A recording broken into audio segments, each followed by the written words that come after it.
Champions trophy নিয়ে লম্বা আলোচনা, প্রায় প্রতিদিনই সংবাদ মাধ্যমের শিরোনামে নতুন নতুন খবর, দর্শকদের মনেও নানান জল্পনা কল্পনা।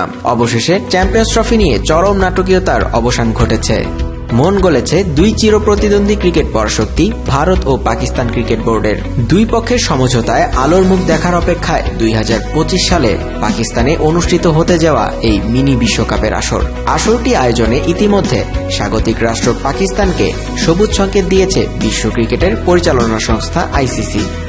কোনো শর্তেই আগামী বছর পাকিস্তানে আয়োজিত চ্যাম্পিয়ন্স ট্রফি খেলতে দেশটিতে যেতে রাজি ছিল না ভারত।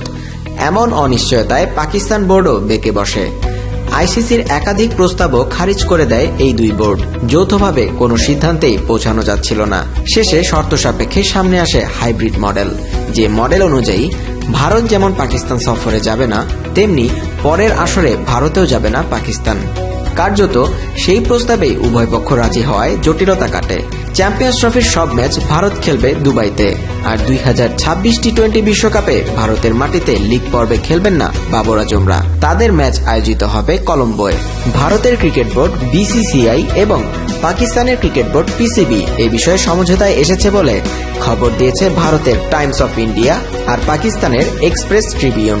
হাইব্রিড মডেলে সবুজ সংকেত দিলেও আইসিসির তরফ থেকে এর জন্য কোনো আর্থিক ক্ষতিপূরণ পাবে না পিসিবি। তবে তার বদলে 2027 সালে পাকিস্তানে আইসিসির একটি মহিলা টুর্নামেন্ট আয়োজনের সত্য পেল তারা। শোনা যাচ্ছিল 50 ওভারের পরিবর্তে টি-20 ফরম্যাটে হতে পারে আসন্ন চ্যাম্পিয়ন্স ট্রফি, যদিও তেমনটা হওয়ার সম্ভাবনা খুবই কম। এবার দেখার বিষয় টুর্নামেন্টের সূচি কবে ঘোষণা করে বিশ্ব ক্রিকেটের সর্বোচ্চ নিয়ন্ত্রণ সংস্থা আইসিসি।